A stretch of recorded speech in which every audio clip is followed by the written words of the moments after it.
हर हर Mahadev. YouTube channel Mahadev में आप सबका स्वागत है। आज मैं एक ऐसे विषय पर बात करने जा रहा हूँ जो एक विषय अथवा नाम नहीं है, बल्कि सृष्टि उद्भव संहार के मालिक हैं, अखिल ब्रह्मांड के मालिक हैं। वो हैं देवाधिदेव महादेव, जिन्हें हम देवाधिदेव, शिव या अर्धनारीश्वर के नाम से जानते हैं। सामान्य रूप से हम सब यही जानते हैं कि भगवान ब्रह्मा जी सृष्टिकर्ता, भगवान विष्णु जी पालन करता है तथा भगवान महेश जी इस सृष्टि के संहार करता है। यह तीनों रूप ब्रह्मा, विष्णु एवं महेश जब एक हो जाते हैं तो यह निराकार ब्रह्म की रूप है, अर्थात निराकार ब्रह्म या अखिल ब्रह्मांड के मालिक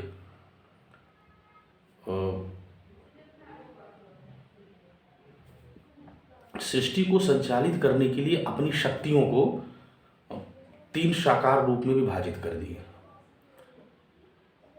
जो अलग अलग प्रक्रियाओं को संचालित करते हैं। परंतु मूल रूप से तीनों शक्तियां ब्रह्मा, विष्णु और महेश को सभी अधिकार प्राप्त हैं, अर्थात वो संहार भी कर सकते हैं, सृजन भी कर सकते हैं, पालनहार तो है ही है। किसी को भी अमोघ शक्तियाँ, बड़ी बड़ी शक्तियाँ, बड़ी वरदान दे सकते हैं, अभी श्राप भी दे सकते हैं। लेकिन सृष्टि का एक नियम है, यह पूरी सृष्टि नियमानुसार चलती है। उसका एक अपना नियम है, बिना विशेष परिस्थिति के कभी भी एक दूसरे के नियम का उल्लंघन नहीं करते। कोई ऐसी परिस्थिति आए जिन्हें ब्रह्मा, विष्णु, महेश को आवश्यक लगे तो तीनों जीवनदान भी दे सकते हैं, किसी को तीनों किसी को संहार भी कर सकते हैं। सामान्य रूप से वो अतिक्रमण नहीं करते, नियम का अतिक्रमण नहीं करते। तीनों लोगों को अलग अलग कार्य परम ब्रह्म परमेश्वर द्वारा विभाजित किया गया है। हम लोग यही धारणा रखते हैं कि निराकार ब्रह्म का मतलब होता है जिसका कोई आकार नहीं, परंतु इसका एक अर्थ यह भी है कि जिसमें सारे आकार समाये हों, वह निराकार है। तो हिंदू धर्म में जो हिंदू धर्म को सूक्ष्म रूप से जानते हैं या धार्मिक पुस्तकों का सूक्ष्म रूप से अध्ययन किए होंगे, उन्हें यह ज्ञात होगा कि निराकार ब्रह्म का साकार रूप ही महादेव का ज्योतिर्लिंग है।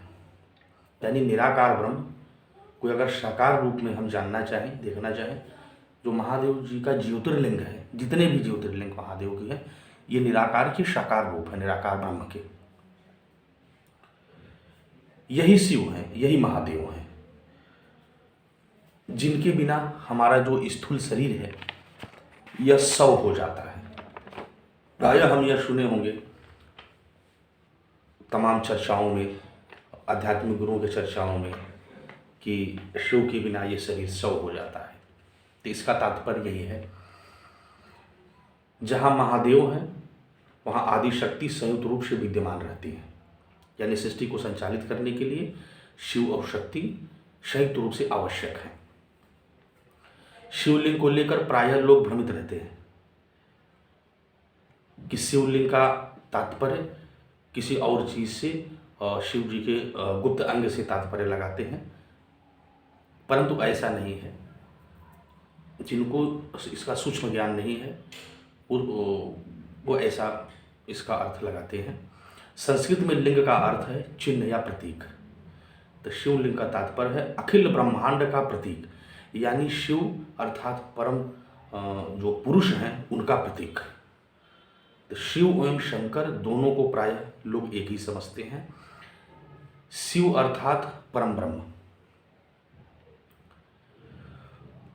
यानी कि जो शंकर हैं के रचनाकार शिव जी हैं।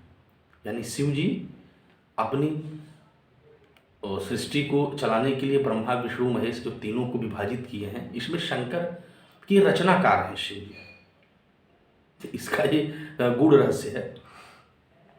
तो इस प्रकार से भगवान शिव की दो काया है, ऐसे हम समझ सकते हैं। भगवान शिव की दो काया है, जिसमें स्थूल रूप में हम जो है शंकर जी को पूजते हैं, भगवान भोलेनाथ को पूजते हैं, तो वो स्थूल रूप में। और जब निराकार ब्रह्म में अगर हम पूछते हैं उनको, या ये कह सकते हैं अव्यक्त रूप में अगर निराकार ब्रह्म को हम जानते हैं, तो वो लिंग के रूप में, प्रतीक रूप में, शिवलिंग के रूप में हम जानते हैं। उसे शिवलिंग कह सकते हैं या ज्योतिर्लिंग भी कह सकते हैं। लेकिन सामान्य रूप से पूजा एवं श्रद्धा भाव में दोनों को अलग अलग नहीं देखना चाहिए। मतलब स्थूल रूप में शंकर है, इसका गूढ़ अर्थ में शिवजी परम ब्रह्म है, लेकिन भाव में, श्रद्धा में दोनों को एक ही समझना चाहिए, इसको अलग नहीं सोचना चाहिए। एक बात और आती है कि अर्धनारीश्वर कौन है।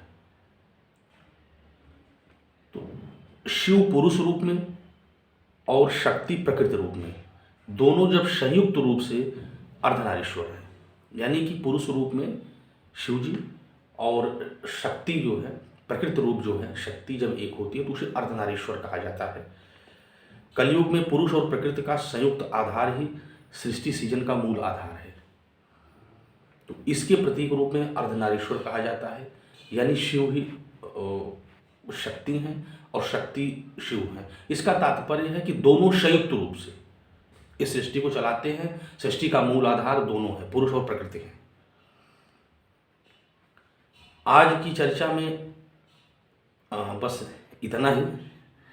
अगले भाग में हम बताएंगे कि कैसे